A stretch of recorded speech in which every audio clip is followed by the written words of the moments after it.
little late, technical difficulties and all that. hackrf, you guys hopefully have seen a little bit of, and if you haven't seen the fancy new enclosure, here's one. So, you know, there it is. And there are a few people around here who have some, and if you backed hackrf on Kickstarter, it's in the mail to you already. And there's one that people can win in wireless CTF, right? What's that? Wireless CTF, hackrf, somebody can win one, right? Yes. Yeah. So, yeah, do that. I mean, they did it now. I thought as soon as I picked it out, I'm back. Yeah. So go out, go forth and win a hackrf. So this is SDR Tricks with hackrf. I've given this talk once before at Recon. It's just a short talk, and the second half of the hour is going to be Jared Boone talking about the hackrf Portapack, which is super cool. So, it was Tau Day at the time that I gave this talk at ReachCon, you know, June 28th. Everybody should know the number Tau, 6.28, 318, 53, etc., right? Woo! Yeah, old school people call it 2 pi, but Tau is the new hotness. Pi is old and busted. So I actually received for the first time in my life a Happy Tau Day card from Dominic here. See, it says other. So that was pretty awesome.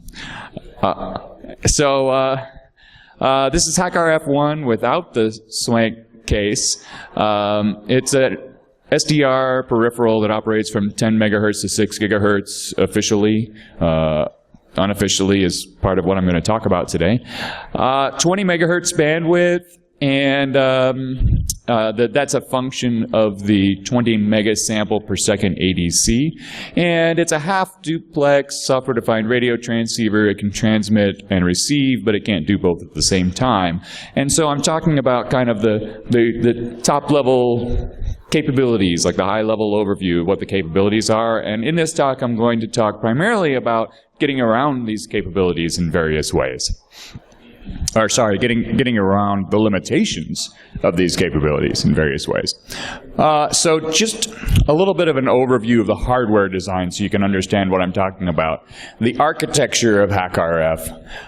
At the antenna on the left, we have signals that are in the range of like 10 megahertz to 6 gigahertz. Actually, this slide is really old, back when we thought we would only go down to 100 megahertz, but we keep lowering that lower spec. And there's a wideband front end that has a mixer in it that converts the frequency. So it shifts the frequency from anywhere in that range, that wide range, into the intermediate frequency range, which is the 2.3 to 2.7 gigahertz. Actually, now it's about 2.15 to 2.75 gigahertz. But it's right in that 2 gigahertz band, right around 2.5 gigahertz. We have an intermediate frequency. And then there's an intermediate frequency transceiver that converts between the intermediate frequency and baseband, where baseband is the vicinity of 0 hertz. So we have dual conversion. We convert the frequency once between RF and IF, and then we convert the frequency a second time between IF and baseband. And then we have an analog to digital converter, and everything's digital from there on out. On the transmit side, it's the exact reverse.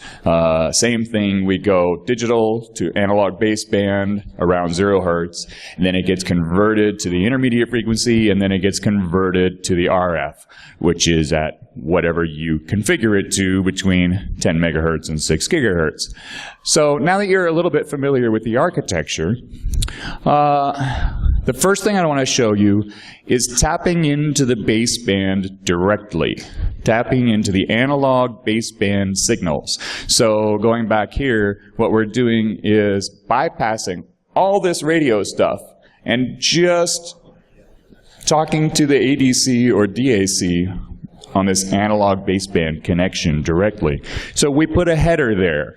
hackrf Jawbreaker, if you have one of the beta units, didn't have this little baseband header, but hackrf1, we thought, well, it'd be nice to add some more expansion capabilities, and this is one cool way to do that. So in this example, I'm just plugging in 2 wires into the analog to digital converter so that I can use the hackrf to directly sample some external electrical signal.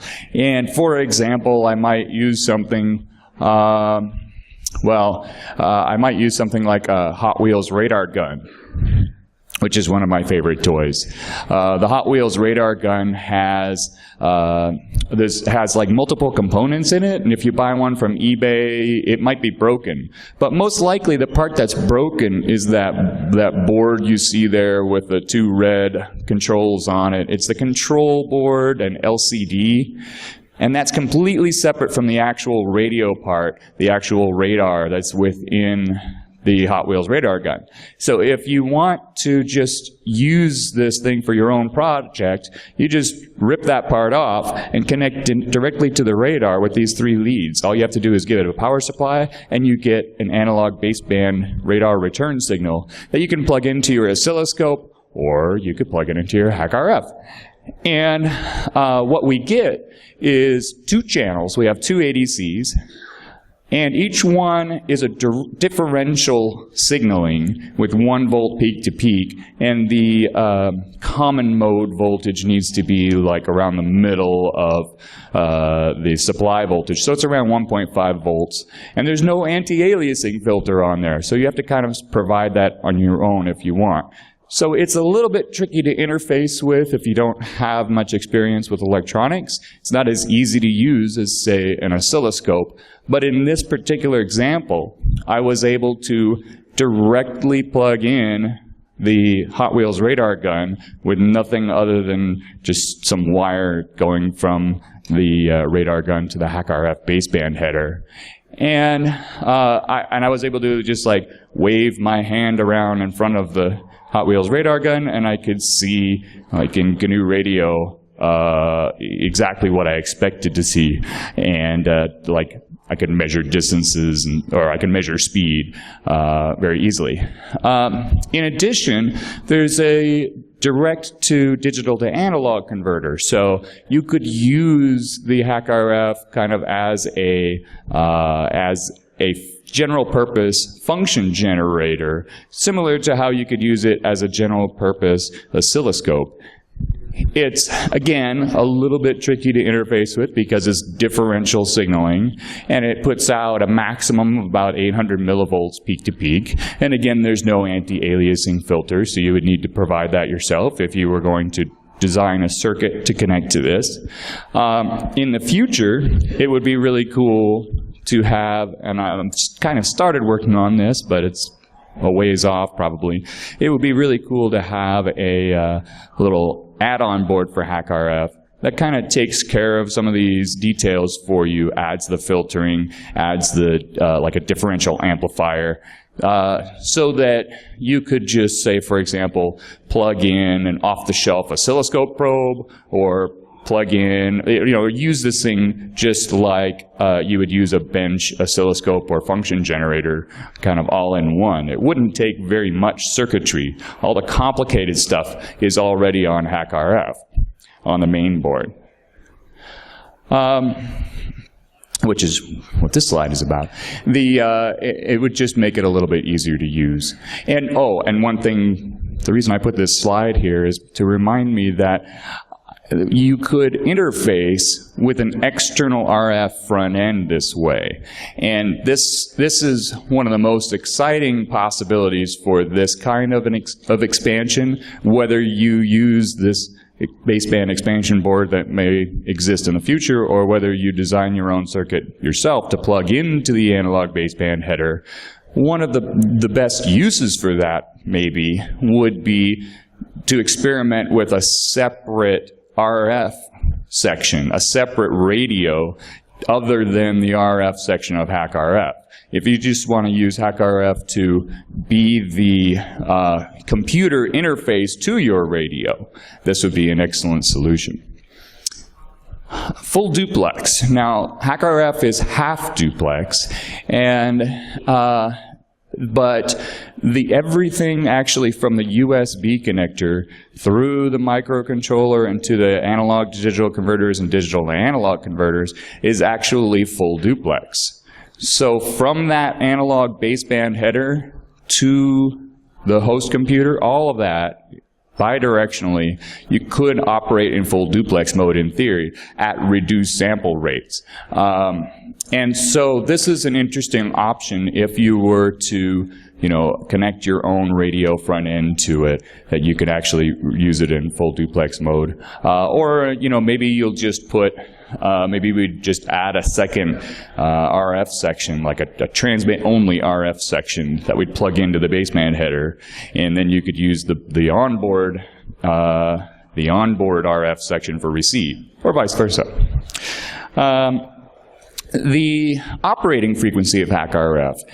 The design, at first we decided that we wanted something to work from 100 megahertz to 6 gigahertz, and we weren't sure if we would really meet that goal. But once we kind of got the design on the drawing board, we thought, hey, we should probably be able to do 30 megahertz to 6 gigahertz. And then when we actually started testing things, it was clear that it was working pretty well down to about 10 megahertz. And at that point, I started experimenting with different components to see if I could enhance that low-frequency behavior without affecting the high-frequency performance adversely. And I've had quite a bit of success. And I haven't talked about this much and I haven't figured out what I can guarantee. But a little bit of a review before we start, before I show you the results. Remember that we have two different mixers that are shifting the frequency. And so the local oscillator that goes to each mixer is the amount that the frequency gets shifted. So if we wanted to tune to 6 gigahertz in the front and the RF, and our intermediate frequency is 2.5 gigahertz. Well, 6 gigahertz minus 2.5 gigahertz, that's, what is that? That's 3.5 gigahertz. So we have a 3.5 gigahertz local oscillator right there. And then we'll have a 2.5 gigahertz local oscillator right here, because that's shifting between 2.5 and 0. So what affects our, the primary limitation on what frequencies we can tune to is the range of frequencies that we can tune these two local oscillators. The range that we can tune this one to is only in that 2 gigahertz band. But the range that we can tune that front end oscillator, it's a range from like 85 megahertz up to, I think the data sheet or the advertisement for the part is something like 4-point-something gigahertz, but it turns out you can actually configure it up to 5.4 gigahertz. So theoretically, we can tune this up to 2.7, and we can tune that up to 5.4, add those two together, and what's that, 8.1 gigahertz? So we can configure it to tune anywhere from 0 hertz to 8.1 gigahertz. It's a really wide range. It doesn't perform well over that whole range, of course, but that's the range that it can be configured to. Now, I went ahead and tried this, and this is a plot showing the maximum, absolute maximum transmit power on the antenna port from 0 to 10 megahertz. So 10 megahertz, it's putting out about 15 dBm, and that's our advertised minimum frequency. But as you can see, it works quite well way below 10 megahertz. More like 1 megahertz is kind of where it starts taking a dive. And I've used this, for example, to tune to AM radio stations, shortwave radio stations. I literally put a long piece of wire and just stuffed the end of it into the SMA connector on a hackrf and listened to Radio Havana, Cuba, shortwave radio station at 5 megahertz at my house in Colorado. I do live on a mountain, that's true. Although my lab is in a valley. So here's an extreme example. I wanted to see what the lowest frequency thing was that I could pick up with hackrf through the RF port. And so I got a spool of wire, and I just clipped to the leads and plugged that into the RF port. And oh, shoot, I don't have a good screenshot of this. And what I did was I held it up to a low-frequency RFID reader, and I was able to sniff low-frequency RFID packets. So I know a lot of people were excited when I first announced that hackrf could go down to 10 megahertz because they said, oh, that's now 13.5 megahertz is in our range. We can do high-frequency RFID. Well, 2 orders of magnitude lower in frequency is low-frequency RFID tags operating at 125 kilohertz. And that is way down by the bottom of the valley on the left, right? And I was actually able to pick up those RFID tags very easily. I can't show you the little demo of it because I'm short on time and my laptop isn't working. So you'll just have to take my word for it that What's that? Oh, I won't worry too much about time, but still, my laptop isn't working. So if anybody wants to see later one-on-one, I do have on my laptop the like a saved waveform that I can show you a little replay of this. I just can't put it up on screen. So, but I was totally able to do this just by clipping in a loop of wire to my RF port, holding the loop of wire up to an RFID reader, and then holding an RFID tag next to it. I got a very clean signal and that I could decode in software with no problem. Now this is a receive-only solution. I can't spoof a tag. I can't transmit to the reader because the way low-frequency RFID works is that I would have to be able to modulate the power of the signal, the 125 kilohertz signal going through the coil of wire that's within the reader, and I don't have enough output power to do anything like that. If I were going to do that, I would need some kind of small external active circuit, like a one-transistor circuit, for example, to actually be able to modulate and spoof a tag. It could literally be as simple as a one-transistor circuit or a one-diode circuit, but I would need some kind of external circuit to actually spoof a tag. Sniffing tags, though, no problem with just a loop of wire. And even though it's way down at the edge of the, well below the good operating range, the amount of power that I get coming in on that direct coupling with this big loop of wire held right against the reader, it's so much power that it overcomes the losses that are in the hackrf receive chain in the analog section at those very low frequencies. So I thought that was pretty exciting that I could actually do something way below 1 megahertz. Now I want to show you something about operating way above 6 gigahertz. So the highest frequency test equipment I have in my lab is this spectrum analyzer that goes up to 7 gigahertz. I don't have anything that goes up to 8.1 gigahertz, which is the highest frequency that I could tune a hackrf to or I could configure it to, but I can at least show you things up to 7 gigahertz. So the yellow line, just look at the yellow trace for a little bit. That's showing the maximum output power that I'm getting directly out of the RF port from hackrf, tuned to 4 gigahertz to 7 gigahertz. So 4 at the left side to 7 on the right. And this is the maximum output power in dBm. Now this little marker here, right there, that's 6 gigahertz. So that's the edge of the advertised operating frequency range. As you can see, as you go up in frequency, overall the performance declines. There's a little bit of a hump around 5.5 gigahertz, like it gets a little better in the 5 gigahertz band and then a little worse. And then just a little bit above 6 gigahertz, it starts dropping precipitously. And our output power up at like 7 gigahertz is barely measurable with the way I have this spectrum analyzer configured. So it's not really useful up here, but it certainly could be useful in the low 6 gigahertz band, above 6 gigahertz. Now, then I did this again, configuring the hackrf in a completely different way, and that's how I got this blue trace.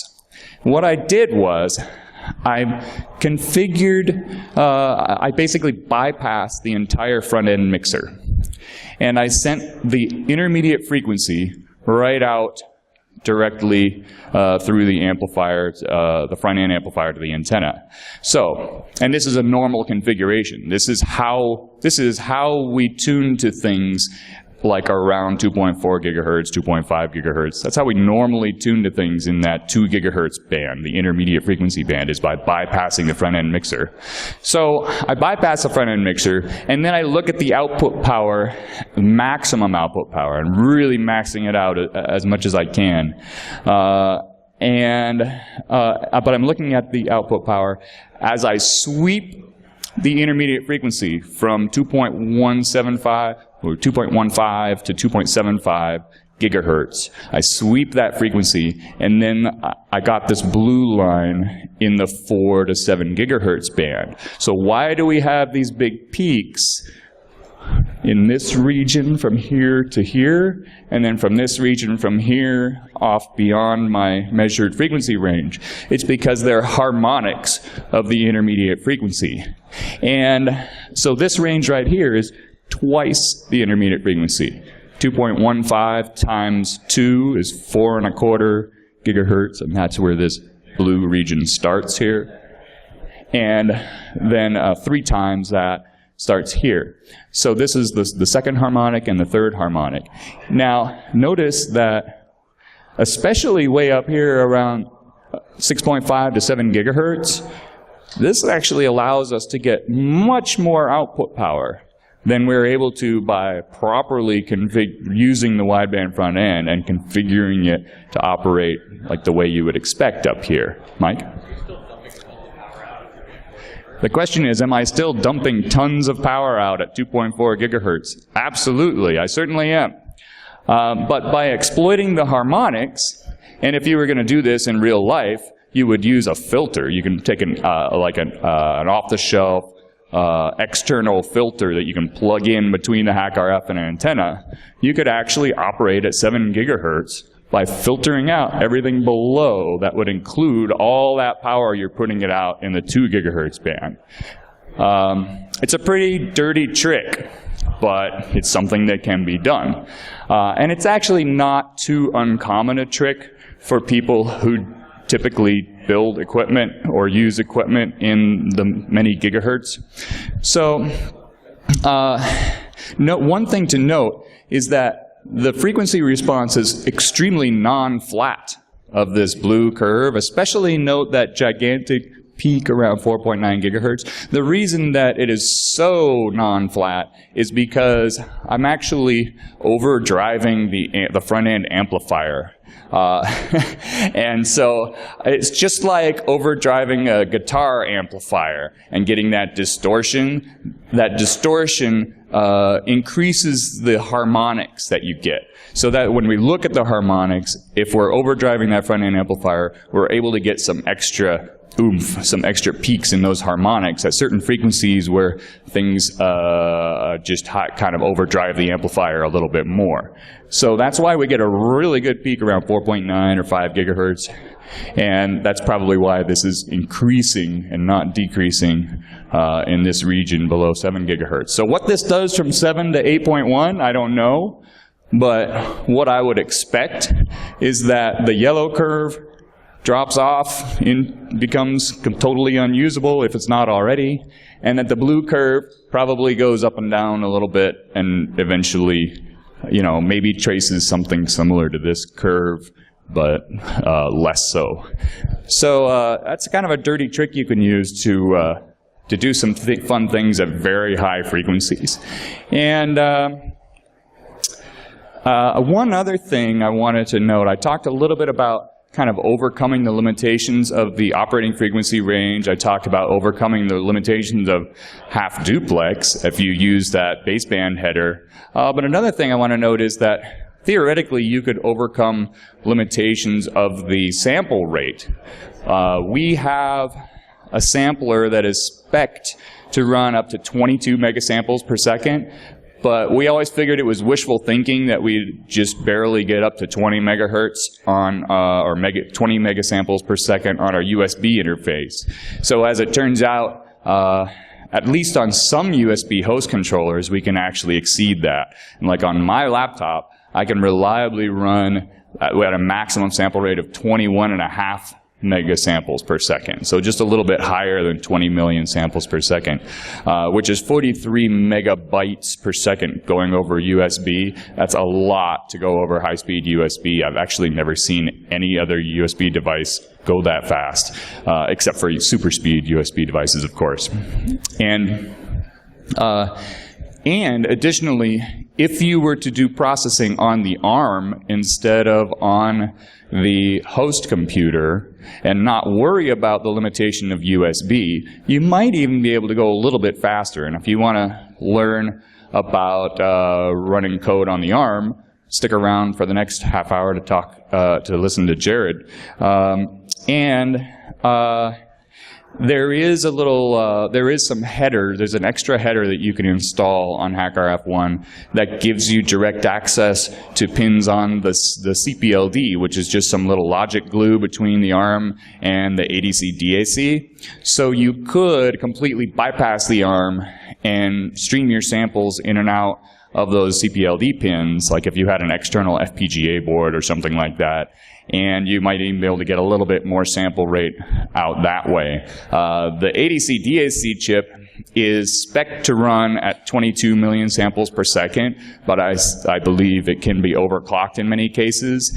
And it can also be replaced with a pin-compatible replacement chip that runs up to, I think, 40 megasamples or 60 megasamples. I'm pretty sure it's just the same chip that they just binned, and so the ones that they sell as 22 megasamples maybe didn't test us very well at 40, but they probably operate somewhat faster than 22 in most cases, or can. And additionally, there's an analog baseband filter in the intermediate frequency transceiver that can be configured to a maximum of about 30 megahertz. So that's kind of the limiting factor at that point if you kind of use those tricks to bypass USB and bypass the ARM, and at the extreme actually replace that ADC DAC chip with the faster one. Your limiting factor would be that baseband filter that gets you up to about 30 megahertz instead of 20 megahertz. And that's SDR Tricks with hackrf. Thanks for listening, and I hope you'll stick around to hear Jared talk about the hackrf PortaPack.